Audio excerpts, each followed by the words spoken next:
제1회 초대작가 이복규 시인 추천 강의 시와 삶의 행복 창작법 제8강 웃으면 복이 와요를 시작하겠습니다. 네, 2주 잘 지내셨죠? 네. 저도 행복한 가을 시간들을 잘 즐기고 있는 중입니다.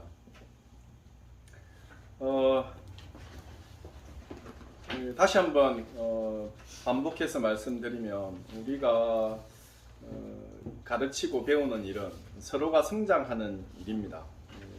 가르치는 사람도 성장을 하는 것이고 배우는 사람도 성장을 합니다.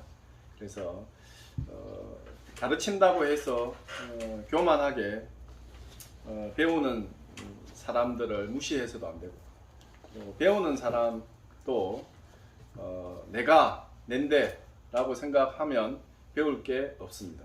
그래서 가르치는 사람도 겸손하게 또 배우는 사람도 겸손하게 이렇게 해야지만 교학 상장이 될 수 있다고 생각을 합니다. 그래서 겸손한 마음으로 제 8강을 시작해 보도록 하겠습니다. 8강에 들어가기 전에 7강 정리를 조금 하고 가겠습니다. 7강의 핵심 단어가 혹시 뭔지 기억이 나십니까? 많은 분들이 메타포라고 말씀을 해주셨습니다. 메타포는 시를 드러내는데 굉장히 중요한 말이라고 생각을 합니다. 시는 간접 말하기입니다. 직접 말하기가 아닙니다. 그래서 반접 말하기를 통해서 오히려 사물의 본질에 더 깊이 다가갈 수 있도록 하는 것이죠. 그리고 더 오랫동안 여운을 느끼게 해주는 것입니다. 너무 쉽게 직접적으로 말하는 것은 오히려 관계를 해칠 수도 있습니다.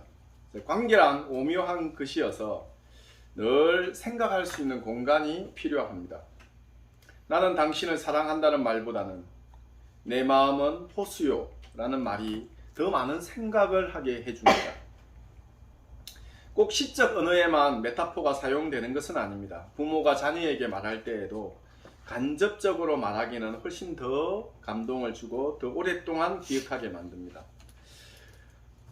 너는 만날 게임을 하니? 라는 말보다는 컴퓨터 화면을 모기처럼 바라보고 있구나 하는 말이 더 많은 생각을 하게 해줍니다. 메타포를 좀 더 쉽게 설명하기 위해서 시인 네루다와 우체부 마리오 이야기를 읽었습니다. 그리고 김동명, 정지용, 기형도 시를 읽으며 메타포를 맛보았습니다. 그리고 외할머니, 어머니, 동생 이야기를 메타포를 통해 추억을 표현한 제 시도 읽어보았습니다.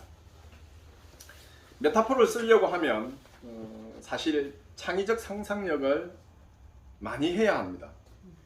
창의적 상상을 하며 말하는 것은 깊은 울림을 주지요.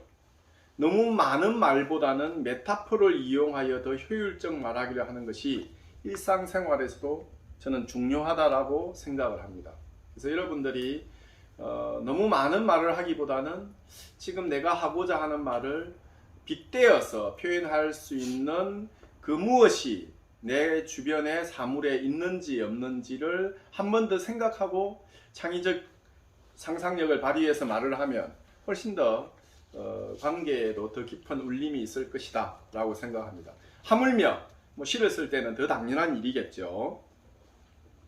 그럼 8강을 시작하도록 하겠습니다. 8강의 제목이 웃으면 복이 와요입니다. 이 웃으면 복이 와요라는 프로그램도 있었죠. 예전에 그 코미디언 프로그램이었습니다. 그래서 저는 그 말을 가만히 생각해 보면 사실 깊은 울림이 있습니다.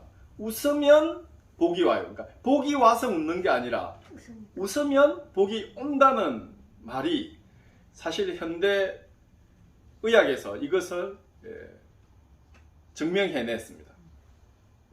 궁금하시죠? 이게 어떻게 증명이 되는? 웃으면 왜 복이 오는지. 우리의 뇌는 사실 굉장히 단순합니다. 그래서 우리의 뇌는 생각하기를 싫어합니다. 우리의 뇌는 반복적인 행동을 하기를 좋아합니다. 왜냐하면 반복적인 행동을 하면 생각 없이 살 수 있기 때문에 그렇습니다. 생각 없이 뇌도 피곤하니까 어떤 상황이 되면 어떤 행동을 반복적으로 하기를 원합니다. 그러면 뇌가 움직이지 않아도 되는 것이죠. 그래서 이걸 다른 말로 하면 습관이 되는 것입니다. 또 다른 말로 하면 중독이 되는 것입니다. 습관이나 중독은 한마디로 얘기하면 뇌가 안 움직이려고 하는 하나의 자기 나름의 방법이라고 생각합니다. 우리도 힘든 일을 안 하려고 하지 않습니까? 그래서 예를 들면 뇌가 이렇게 생각을 하는 거죠. 우리가 웃지 않습니까? 그러면 뇌는 자연스럽게 좋은 일이 있나 보다 라고 생각을 하는 것이죠. 그래서 웃으면 좋은 일이 생겼다라고 생각을 해서 좋은 일이 생겼을 때 인간에게 분비되는 여러 가지 좋은 호르몬들이 굉장히 많습니다. 그러다 보니까 자꾸 웃으면 몸이 좋아질 수밖에 없는 것이죠. 뇌가 속은 거죠. 좋은 일이 생겨서 웃을 것이다 라고 생각을 하는데 실제로는 좋은 일은 아니었어요. 근데 웃었어요. 그러면 뇌가 속은 거예요. 이렇게 해서 실제로 웃으면 복이 와요 라는 말이 증명이 되었습니다. 그리고 현대의학에서 여러 가지 웃었을 때 나오는 호르몬의 영향이 많이 밝혀졌고요. 그리고 요즘 아시다시피 웃음 치료사라든가 웃음에 관련된 많은 직업들이 탄생을 했습니다. 그리고 의도적으로 손뼉을 치면서 박장대소하면 건강에 더욱더 좋다는 이야기를 많이 하셨을 겁니다. 아니 그럼 뇌를 속이는 거네 진짜. 그렇죠. 시의 기능은 다양합니다. 우리가 삶의 가치를 새롭게 정리하기도 하고 또 철학적 사색을 통해서 삶의 방향을 제시하기도 해요. 또 사회에 대한 진실을 말하기도 하고 또 슬픔과 외로움과 고독에 대해서 말을 하기도 합니다. 하지만 시의 중요한 기능 중에 하나가 바로 웃음입니다. 언어의 재미입니다. 재밌는 삶의 기록입니다. 이런 재미를 통해서 웃게 하는 것도 시의 저는 매우 중요한 목표 중에 하나다라고 생각을 합니다. 너무 무거운 시들만 쓰고 너무 무거운 시들만 읽으면 힘들죠. 그렇죠? 재밌는 이야기를 통해서 우리는 좀 더 행복해질 수 있지 않을까, 좀 더 시를 좋아할 수 있지 않을까. 그래서 많은 시인들이 시집에 보면 반드시 웃음이 묻어나는 유머 시들이 있습니다. 또 어떤 분들은 유머스럽게만 쓰려고 노력하시는 분도 계십니다. 그래서 훨씬 더 정겨운 내용을 전하면서 삶의 깊이를 더하는 것입니다.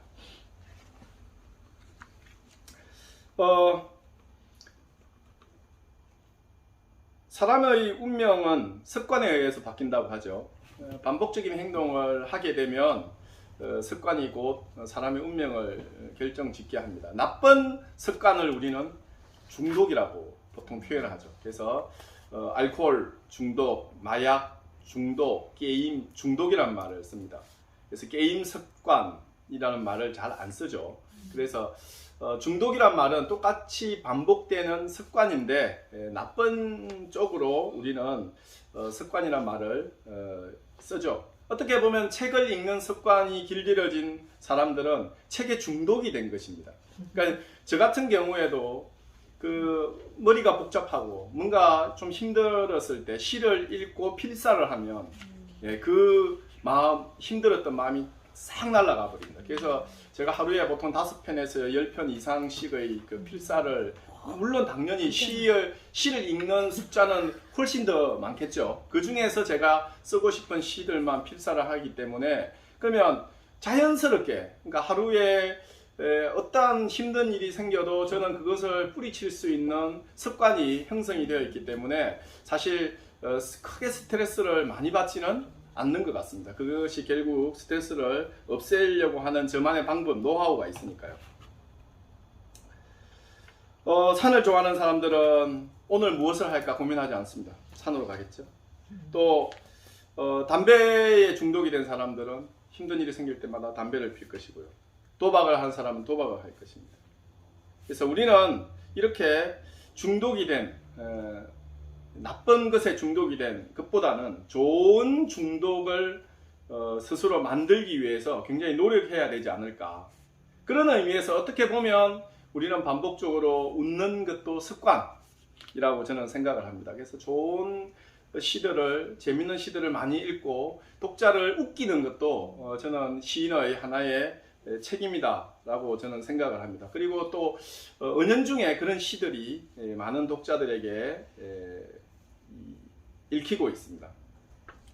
그래서 시는 메타포나, 역설, 상징 등으로 인하여 또 좀 어려운 무엇이기도 하지만 시대의 문제를 또 심도 있게 파헤쳐내는 무엇이기도 하지만 우리들에게 의외로 재미있는 시들이 훨씬 더 깊은 감동을 주는 경우가 많다고 생각을 합니다. 조선시대에도 마찬가지입니다. 우리 전통 문학의 특징 중에 반드시 들어가는 것 중에 하나가 해학이라는 단어입니다. 우리의 선조들도 해학을 매우 중요하게 생각을 했습니다. 아무리 심각한 문제도 해학적으로 풀어내려고 노력을 했습니다.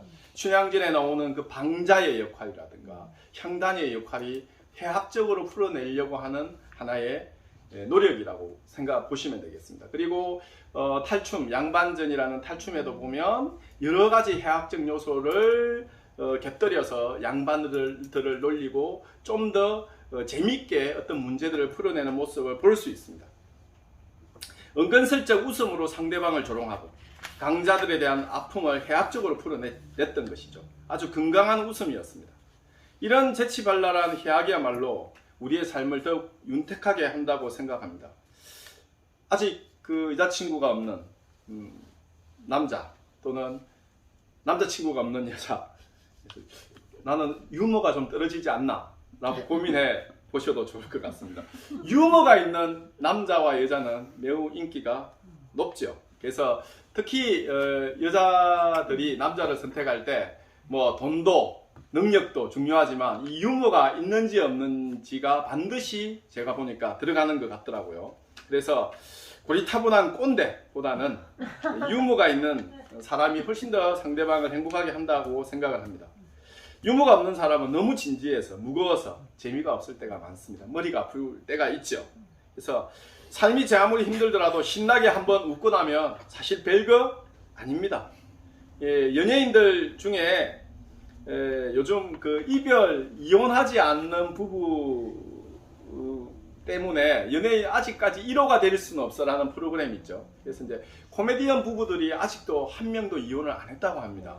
그래서 이 코미디언들이 아마 삶에 아마 그 코미디언 부부라고 해서 어려움이 없겠습니까? 근데 이 코미디언 부부들이 천성적으로 있는 그 유머, 웃음, 해학이 아마 그 부부의 관계를 좀 더 자연스럽게 풀어내지 않나라고 생각이 됩니다. 요즘 인기 아주 많죠. 1호가 될 수는 없어 해서 이 코미디언 개그맨 부부들이 나와서 살아가는 모습을 보여주고 있습니다. 여하튼 잘 웃는 사람, 잘 웃기는 사람이 저는 매우 인기 있는 사람이라고 생각을 합니다. 자신도 웃으면 건강해지고 또 남을 웃기면 상대방도 건강해지니까 아무래도 서로 오래오래 행복하게 잘 살지 않겠습니까? 그래서 저도 재밌는 시를 쓰려고 노력을 하고요. 그리고 또 재밌는 시들을 읽으려고 노력을 합니다. 오늘 우리가 만나게 될 재밌는 시들이 조금 야한 육담이기도 합니다. 사실은 왜냐하면 인간의 그 정신 세계는 대체적으로 난해하고 어려운 것들을 추구하게 되어 있습니다.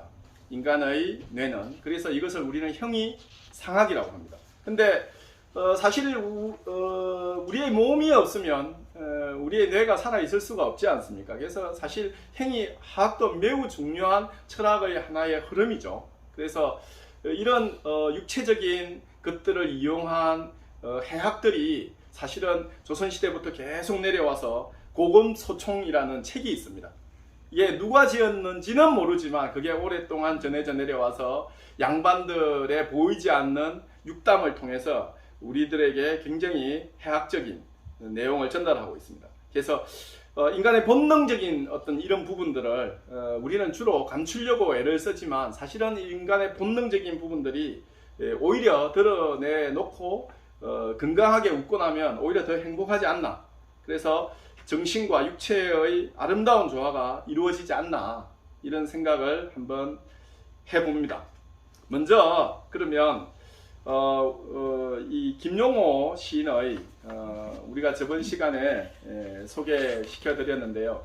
계룡산 억새능선이라는 시집을 이번에 출간하신 김용호 시인의 시 두 편을 한번 읽어보겠습니다. 너무 재미있어 가지고 제가 제일 처음으로 이 시를 가져왔습니다. 먼저 부추전이라는 시를 다 같이 한번 읽겠습니다. 시작. 부추전 김용호 유아와 앉았는데 마누라 등살 타령 홍합 부추전을 먹자고 야단이다. 우산을 대충 들고서 할 수 없이 나섰다. 태풍의 옆자리로 몰아치는 비가 나니 마누라 못지않게 변덕으로 물어대니 어떻게 우산을 들고 부추를 벨 것인가. 옆구리 목고개로 우산을 지탱하고 한 손은 부추 잡고 한 손으로는 가위질. 어쩌랴 비에 젖은들 늙어가는 남자요. 네, 너무 재밌죠? 예.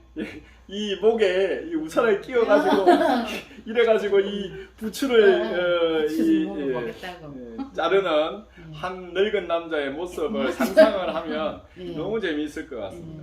태풍은 불어오는데 마누라 등살에 안 나갈 수는 없고 우산을 목에 지탱을 하고 한 손으로 부추를 잡고 한 손으로 가위질을 하는 김용호 시인을 생각하면 웃음이 절로 납니다.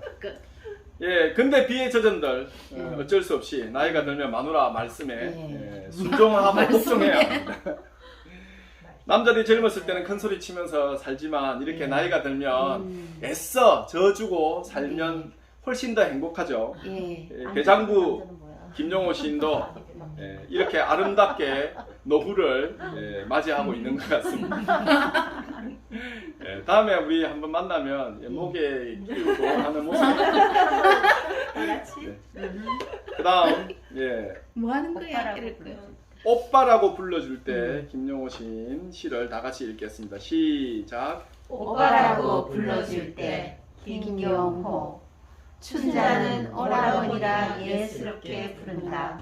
나 또한 허리 세워 의젓한 걸음이고 정다운 그녀를 위해 옷송이도 챙긴다.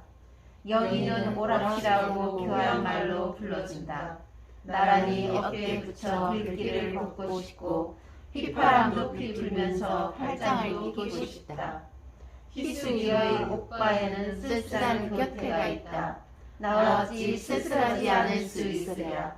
끝없이 눈 내리는 길 같이 공유하고 싶다. 아마 이 시를 사모님께서 읽었으면 씁쓸한 웃음을 보였겠죠. 예, 근데 아직 안 읽었대요. 물어봤어요. 예전에 그 6시 내 고향이라는 프로그램에 이제 할머니 할아버지들이 많이 나오지 않습니까? 아주 오지의 할아버지 할머니들을 이렇게 인터뷰를 하는데 이제 인터뷰 내용이 이런 내용이었습니다. 할머니 다시 태어나시면 할아버지랑 결혼하실 거예요 하니까 다들 손사래를 치시는 거예요. 아이고 말랐고 뭐 치우고도 안 아끼다. 그런데 할머니 한 분이 난 다시 태어나도 우리 영감이랑 결혼을 하겠다는 거예요. 그래서 이제 그 아나운서가 아니 할아버지가 그렇게 좋으세요 하니까 할머니 대답이 이거였습니다. 할머니 대답이 뭐였냐면 그놈이요. 그놈이요.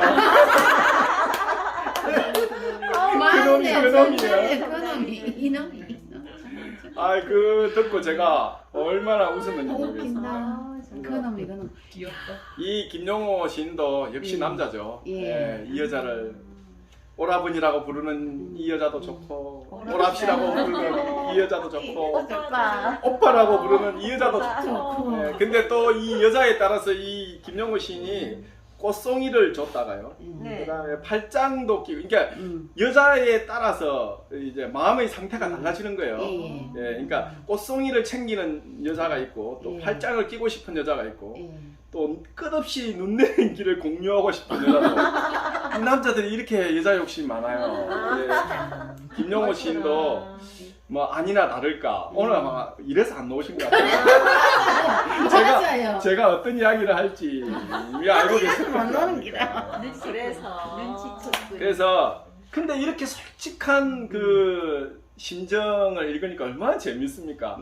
이걸 감추고 고상한 척 진중한 이야기만 하는 시인보다는 저는 이런 솔직한 마음을 드러내는 시인이 참 더 훌륭하다고 생각을 합니다. 그리고 읽는 사람에게 고개를 끄덕거리면서 아이고 뭐 심화들 다 똑같네 라는 웃음을 그 다음 네. 아랫돌이라는 또 재밌는 시입니다. 다 같이 한번 읽어보겠습니다. 시작. 아랫돌이 문성태. 신생아들은 보통 아랫도리를 입히지 않는다. 대신 기저귀를 세워놓는다. 내가 아이를 낳기 위해 수술을 했을 때도 아랫도리는 벗겨져 있었다. 할머니가 병원에서 돌아가실 때도 그랬다. 아기처럼 조그마해져서 기저귀 하나만 달라 장차고 계셨다.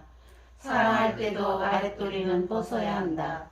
배설이 실제적이듯이 사람이 실전에 놀이할 때는 다 아랫도리를 벗어야 된다. 때문에 위대한 동화 작가도 아랫도리가 물고기인 너를 생각해내었는지 모른다. 거기에 아랫도리를 가진 사람들이 의기양양 활보하고 있다. 그들이 아랫도리를 벗는 날은 한없이 곱상해지고 슬퍼지고 부드러워지고 촉촉해진다. 살아가는 진액이 다 그 속에 숨겨져 있다. 신문 사회면에도 아랫도리가 벗겨져 있었다는 말이 심심찮게 등장하는 걸 보면 눈길을 확 끄는 그 말 속에는 분명 사람의 뿌리가 숨겨져 있다. 정말 너무 네. 아주 솔직한데요. 그렇죠.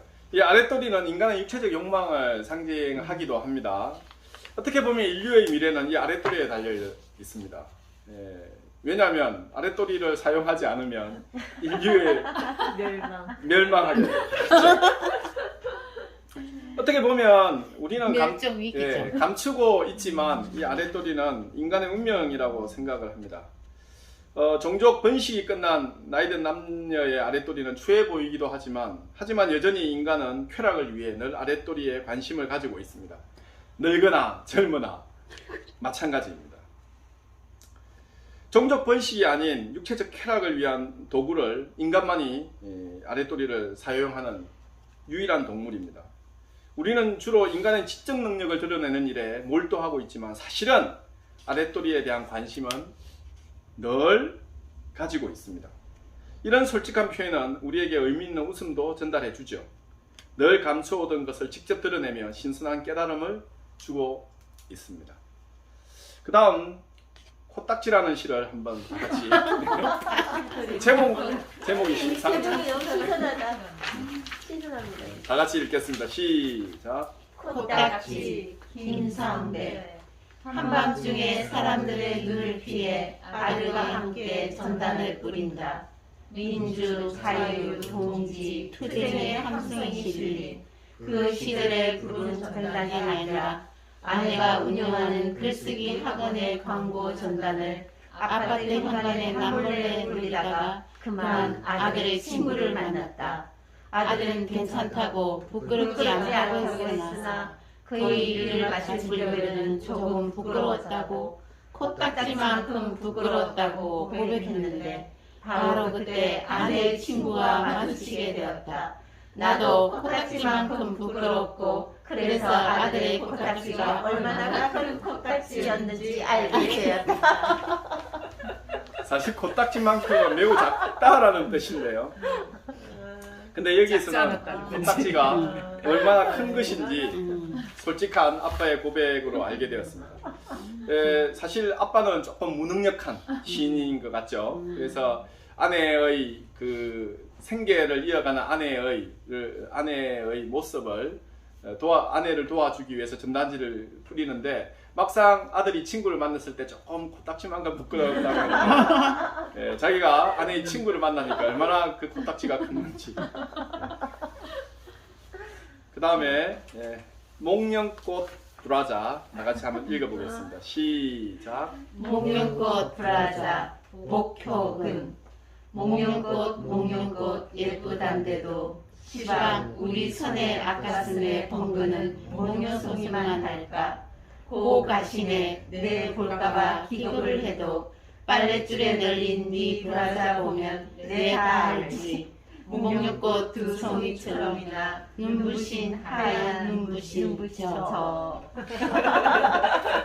이 사춘기 딸의 작은 가슴을 목련꽃 송이에 비유하면서 목련꽃 송이보다 더 아름다운 사춘기 딸의 젖가슴을 아주 재미있게 표현하고 있습니다. 저도 우리 딸을 초등학교 때까지는 업고 다녔는데 어느 순간에 업자고 하니까 안 업히려고 하는 때가 있었습니다.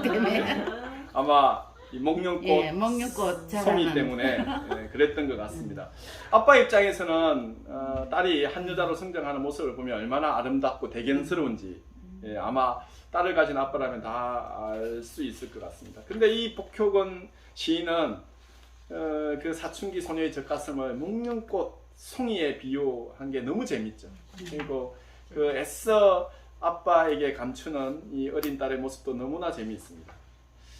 그 다음 비 오는 날 한번 읽겠습니다. 시작. 비 오는 날 김용태 하루 종일 비가 서 있고 하루 종일 나무가 서 있고 하루 종일 산이 서 있고 하루 종일 옥수수가 서 있고 하루 종일 우리 아빠 누워서 자래. 다 쓰인데 다 서 있는데 아빠만. 그러니까 그 하루 종일 드러누워 있는 얄미운 아빠의 모습을 이렇게 재밌게 표현을 했습니다. 뭐 아시다시피 섬진강 시인으로 잘 알려져 있는 김용택 시인은 이 아이들과 초등학교 선생님으로 퇴직을 하셨죠. 아이들과 함께 이렇게 이 아이들과 같은 아주 순수한 심성을 가지고 자연 친화적인 시들을 많이 쓰셨어요. 그래서 나무와 산과 옥수수는 자연이죠. 다 서가서 있는데 누워서 자는 아빠를 얄밉게 재밌게 표현한 것 같습니다.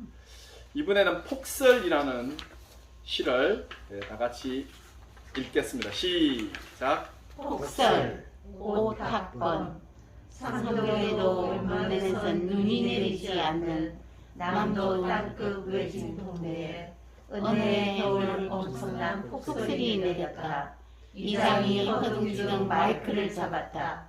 주민 여러분 삽 들고 회관 앞으로 모이시오니 눈이 적나게 내려버렸다기에 이튿날 아침을 보니 한밤에 또 차가운 폭설이 내려 비닐하우스가 몽땅 무너져 내렸다. 놀란 이장이 허겁지겁 마이크를 잡았다. 원에 지랄 나버렸소이. 어제 오늘은 적도 않게 싸게 나오시오이. 왼종일 눈을 치우느라고 깡그리 녹초가 된 주민들은 회관에 모여 삼겹살에 소주를 마셨다. 그날 밤 집집마다 모각빛 장지문에는 뒷문하는 안항대의 실루엣이 비쳤다. 다음날 새벽 잠에서 깬 이장이 밖을 내다보다가 악 소리쳤다. 우편함과 문패만 매콤하게 보일 뿐 온 천지가 흰 눈으로 뒤덮여 있었다. 하나님이 행성만한 떡가시를 엎은 듯 축사 지붕도 폭삭 내려앉았다. 조심 뚝심 다 좋은 작은 윗목에 놓인 뒷물대야를 내동댕이 치며 우주의 비아가 된 듯 울부짖었다. 주민 여러분 무엇보다 비심각하게 하게 인자 우리 동네는 몽땅 좁대버렸으니. 아이고. 이 그제도에도 1년에 눈이 한 번쯤 얼똥말똥한데요. 1년에 안 오고요. 한 몇 년간. 몇 년. 아마 이 남도 끝에도 눈이 한목에 너무 많이 와가지고 이렇게 젖대버린. 이거 유튜브에 나오거든요. 여러분 진짜 우습게 이거 해요. 근데 낭송을. 근데 이 오탁본 선생님은 사실 그 제가 대학교 다닐 때 은사님 수업을 제가 오탁본 선생님 수업을 많이 들었는데 이 오탁본 선생님은 거의 천재적인 작가로 알려져 있습니다. 그러니까 신춘문예에 예. 예, 동화, 시, 소설 우리나라에서 이 세 개로 신춘문예를 다 당선된 분이 아직도 없습니다. 예, 그 정도로 천재적인 작가로 잘 알려져 있고 약간 그 기인의 형태 그 제가 그 학교 다닐 때 어느 날 한 봄이 좀 깊은 무렵이었는데 교실에 탁 들어오시더니만 교수님이 복학생한테 야, 너 담배 있어? 이러시더라고요. 그래서 담배 하나 줘봐. 사실 그 강의실에서 담배를 피지 않지 않습니까? 그래서 담배를 이게 이제 아주 옛날이니까 좀 양해를 그래서 이제 담배를 딱 피시더니만 창가로 가시더라고요. 창가에서 이렇게 담배를 피시더니만 야, 오늘 수업하기에는 날씨가 너무 좋지 않아? 이러면서 자, 오늘 수업은 저 밖에 나가서 알아서들 해. 이러고 나가시는 거예요. 그러니까 그때가 현대 시 수업이었는데, 그러니까 시인의 상상력, 또 시인의 기발함이 저 정도 어떤 발상이 있어야 되는구나. 그래서 사실은 그 수업 시간에 시 몇 편을 배운 것보다 훨씬 더 깊은 울림이 저한테는 있었습니다. 그걸 또 부정적으로 생각하시는 분도 계시겠지만, 그래서 그 선생님은 항상 저희 학생들을 만나면 이렇게 늘 재밌는 웃음기를 전달해 주셨던 분입니다. 시도 이렇게 재밌는 시들을 굉장히 많이 쓰셨습니다. 이번에는 역시 오탁권 선생님의 뭐 아까 그 축사가 무너져 내리고 사실은 심각한 상황이지 않습니까? 이 농사 1년 농사를 지금 다 버린 이 지경이었는데 근데 이 시를 읽고 나면 어느샌가 축사는 지어질 것 같고 어느샌가 또 기쁨이 생길 것 같죠. 그래서 기신이 곡할 정도의 슬픔도 이 그냥 좆대버렸어 이 한마디에 다 날라가 버린 정말 저는 훌륭한 좋은 시다라고 생각을 합니다. 근데 그 집집마다 그 뒷물대야가 있는 거 보기에는 그 동네는 아주 열정적인 동네입니다. 근데 이분 시가 대체적으로 이렇게 웃겨요. 진짜 재밌더라고. 막 머리 쑥쑥 들어오는 거 이런 머리에 들어오는 거잖아. 그 다음 굴비라는 시를 다 같이 한번 역시 오탁권 선생님의 시입니다. 시작. 굴비 오탁권 수박 담배던 계집이 솔개들에서 쉬고 있는데 마침 굴비 장수가 지나갔다. 굴비 사요 굴비 아주머니 굴비 사요 사고 싶어도 돈이 없어요. 내기 수염을 한 굴비 장수가 대학교 들녘을 휘 둘러보았다. 그거 한번 하면 한 마리 주겠어. 가난한 계집은 잠시 생각에 잠겼다. 품팔러 간 사내의 얼굴이 떠올랐다. 저녁 밥상에 굴비 한 마리가 올랐다. 웬 굴비요? 계집은 수수박 고라에서 굴비 잡은 이야기를 했다. 사내는 굴비를 맛있게 먹고 나서 말했다. 앞으로는 절대 하지마. 수수박이랑에는 수수이삭 아직 띠지도 않았지만 소쩍새가 목이 쉬는 새벽녘까지 사내와 계집은 풍년을 기원하며 수수방아를 찧었다. 며칠 후 굴비 장수가 다시 마을에 나타났다. 그날 저녁 밥상에 굴비 한 마리가 또 올랐다. 또 왜 굴비요? 계집이 굴비를 나중에 말했다. 앞으로는 안 했어요. 사내는 계집을 끌어안고 목을 내렸다. 개똥벌레들이 밤새도록 사랑의 들 깜빡이며 날아다니고 배짱이들도 밤이슬 마시며 노래를 불렀다. 참 어떻게 보면 진짜 이 여자는 남편에게 맛있는 굴비를 구워주기 위한 어떻게 보면 그런 마음이죠. 내가 육체적인 걸 즐긴다는 느낌보다는 이 남편을 얼마나 사랑하는지 잘 드러나 있기도 합니다. 그래서 어떻게 보면 이런 그 에로스가 다 사랑하고 살자고 하는 본능이죠. 그래서 이걸 억압하면 저는 인간은 탈이 난다고 생각을 합니다. 사회가 사회답게 유지되기 위해서는 또 문명이 제 길을 가기 위해서는 좀 더 자유롭게 우리의 의식이 좀 풀어져야 되지 않을까. 그래서 한국 사회가 지나치게 육체적인 것에 대한 이렇게 가림이 저는 좀 안타까울 때가 있는 것 같습니다. 이게 그 육체적인 인간의 본능을 솔직하게 말을 하고 그걸 인정해주는 이런 사회가 오히려 더 건강하지 않을까 이런 생각도 한번 해보게 됩니다. 그 다음 근데 선생님 이런 걸 학생들하고 같이 해요? 할 수는 없죠. 그 다음 아내는 아내다. 역시 오탁번 선생님 시를 한번 다 같이 읽겠습니다. 시작. 아내는 아내다. 오탁번. 토박이말 사전에서 어원을 찾아보면 아내는 집안에 있는 해라서 안해란다. 과연 그럴까? 화장실에서 건강하고 나서 화장지가 떨어졌을 때 화장지 달라면서 소리쳐 부를 수 있는 사람. 틀리 빼놓은 물건을 숨기지 않아도 되는 생일 선물 사줘도 눈곱만큼도 좋아하지 않는 그냥 그런 사람. 있어도 되고 없으면 더 좋을 그런 사람인데 집안에 있는 해라고 천만의 말씀. 어쩌다 젊은 시절 떠올라 이불 속에서 설정 건드리며 안해 하품 섞어 내주는 내 아내. 참 재밌죠. 안해, 안해, 안해. 안해. 예. 안 해. 참 안에 있는 해, 안해, 그다음에 안해. 이게 세 가지가 같이 맞물리면서 정말 재밌는 시가 되었습니다. 우리 남편이 이 시를 읽고 제 그 닉네임을 안해 이렇게 가지고 저는 아직도 안해 그러네요. 그 깊은 뜻이 있다.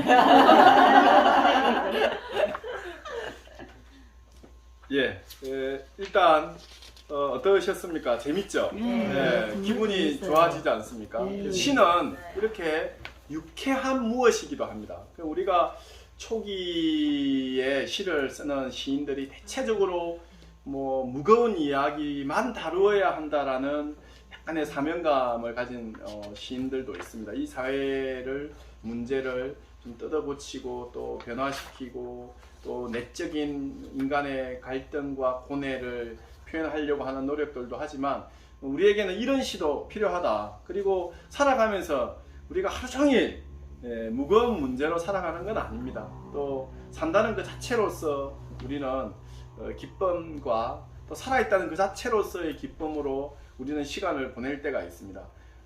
짝지의 방구 소리 하나에도 온 교실이 떠나갈 듯 웃게 되는 것이 저는 수업 시간에 선생님이 이야기하는 무거운 지식보다도 친구의 방구 소리가 학급 전체를 웃기게 할 때가 많은 것 같습니다. 또 그런 웃음으로 인해서 우리는 함께 있다는 기쁨을 누리게 되는 거라고 생각합니다. 이렇게 저는 시를 통해서 한번 웃었다는 것, 이것만 해도 우리 몸에 엔돌핀이 확 솟아서 시를 읽고 훨씬 더 건강하게 행복하게 살지 않을까 생각합니다. 1부는 여기서 마치겠습니다. 네.